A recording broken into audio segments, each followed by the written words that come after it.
Bonsoir à tous. Je suis très contente d'être avec vous ce soir. Donc, en gros, je vais vous raconter un petit peu cette histoire d'Avnier, cette histoire de succès qui a démarré entre deux copains. En 2013, il y avait Sébastien qui habillait Aurélien, connu par Orelsan, dans ses concerts. Et à un moment, Seb lui dit écoute, on va faire une collaboration. Et Aurel lui répond non, on va faire une marque, c'est plus gaulerie. Donc c'est plus rigolo dans ces termes. Donc en gros, ils ont commencé par créer le plan de gamme de Avnier. Ça démarrait pas avec grand-chose. C'était des sweatshirts et des casquettes. Ils en ont sorti 300 pour le début de leur production. Et en fait, ils ont vendu 2. Donc, ils se sont regardés et ils se sont dit, bon, on va s'amuser, ça reste rigolo de faire notre marque. Et en fait, ils ont continué à dessiner leurs propres vêtements. Ils se sont inspirés des années 90, du BMX, de leur vécu. Et ils ont continué à créer les vêtements qu'ils ont envie de eux-mêmes porter. Et à un moment donné, Avnier a fait une collaboration avec Umbro au moment de la sortie de Simple Basique.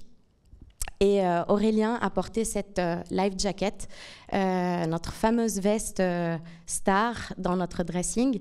Et en gros, la marque, elle a grandi d'un coup d'un seul. Et le succès a commencé par là. Donc, la marque a grandi, les collections se sont agrandies aussi. On a commencé, comme disait Régis, à être plus dans des multimarques. On a une quarantaine dans les boutiques aujourd'hui en France, une dizaine à l'international avec notre site internet. Donc, en fait, c'était un vrai succès. Ils sont passés de 2 personnes à 10 personnes. Et à un moment donné, ils se sont posés tout plein de questions. En 2019, on s'était même posé la question si on doit continuer dans la mode. C'est un des secteurs les plus polluants après le fuel. Donc, à un moment, on a eu ce génial contact avec la Fédération du prêt-à-porter et on a intégré le programme Talent en 2019. Et en fait, on s'était dit, c'est cool, on crée des vêtements, c'est éco-responsable, mais éco-responsable, c'est la base. C'est pas ça qui va nous faire qui va faire qu'on est différenciant ou qu'on est différent, parce que toutes les marques doivent être aujourd'hui éco-responsables. Donc, on a travaillé avec toute l'équipe de la fédération pour revoir notre stratégie, notre plateforme de marque, notre vision. Et on a essayé de trouver un fil rouge qui peut nous accompagner tout le long. Et on s'est inspiré du backstage, musique et cinéma. Ça résonnait beaucoup chez nous parce qu'Aurélien, il est à la croisée de ces 2 mondes, musique et cinéma. Et en plus de ça, on ne voulait pas faire de la mode classique, c'est-à-dire qui émane d'un créateur, des tendances, et puis on déroule les plans de gamme, et puis on fait la Fashion Week, etc. Ça, c'est bien, mais pour se différencier encore plus, on s'était dit, on va partir du besoin. Donc, on va aller à la rencontre des personnes qui sont dans le backstage, et c'est eux qui vont nous inspirer pour aller plus loin avec la marque et voir un petit peu qu'est-ce qu'on peut proposer et devenir le Patagonia du backstage musique et cinéma. C'était ça l'idée. Et en gros, on a recruté pas mal de monde dans la marque, dont un chef de produit. Donc, c'est Vincent. Vincent, il va dans les backstage, il discute avec plein de monde du backstage, il les interroge, il prend le design thinking comme étant une bonne méthodologie, un bon mindset pour s'inspirer, avoir les besoins et retransmettre ça à Seb qui va lui dessiner les différentes pièces et les différentes collections. Donc, en gros, si je vous raconte un petit peu comment ça se passe, imaginons que le cadreur s'appelle Lucien.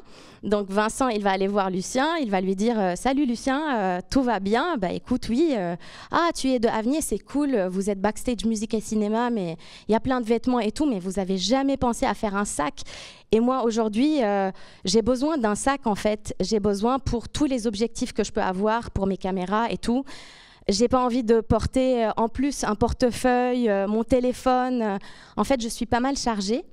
Et en gros, en plus, il y a Antoine, le photographe à côté. Il va toujours prendre mon sac parce qu'en fait, on n'arrive pas à reconnaître nos sacs. Donc Vincent, il va prendre tous ces besoins-là, il va en parler avec Seb et Aurel. Ils vont imaginer un sac qui est adapté au backstage. et qui va aussi inspirer d'autres gens qui sont fans de backstage, qui sont fans d'outils performants, utiles, responsables, et qui vont adopter ce fameux sac. Donc voilà. Quant aux collaborations dont Régis a parlé, donc comme je disais, on a démarré avec une collaboration avec Umbro, et après, pareil, c'était au bon feeling d'Aurel et de Seb. Ils ont fait Von Dutch, Saint-James, Salomon. Et à chaque fois qu'on regardait, c'est quoi l'histoire? Il n'y a aucune histoire, c'est juste qu'ils avaient envie de sortir des collabs avec Von Dutch parce que ça rappelle les années 90, avec Salomon parce qu'ils trouvent ça beau, etc., etc. Et donc aujourd'hui, avec la nouvelle stratégie, les collaborations vont être étroitement liées à ce monde de backstage, musique et cinéma. Donc on va vérifier s'il y a le fit avec la plateforme de marque. On va aussi vérifier si ça nous apporte de la croissance et de l'acquisition et nous sortir du côté fan d'Orelsan, parce qu'aujourd'hui on est à 86% fans d'Orelsan dans les différents consommateurs d'Avenir. Et la troisième chose, c'est on va regarder si ça complète notre plan de gamme. Donc avec Saint-James par exemple, on a testé la maille, et aujourd'hui dans Avenir, on a notre propre pull qui est adapté aux besoins backstage musique et cinéma parce qu'il a une sorte d'accroche ici pour les walkie-talkies qu'on peut mettre ici et qu'on peut mettre aussi autre chose, la carte CB, etc. Donc voilà cette histoire de Avenir. En plus de ça, là, on est sur une très, très bonne période. Aurélien a sorti son documentaire le 15 octobre. Ça s'est super bien passé. Il a sorti son album le 19 novembre. Et Avenir a accompagné Aurélien dans cette sortie d'album parce qu'on a créé la capsule Civilisation Crew qui était exclusive sur notre site internet. Et en fait, c'est la capsule qui va être portée par le backstage pendant toute la tournée 2022-2023 et par les artistes qui vont l'accompagner sur scène. Donc on a mis ça en précommande pendant une semaine et ça a fait un carton. Donc on est super contents.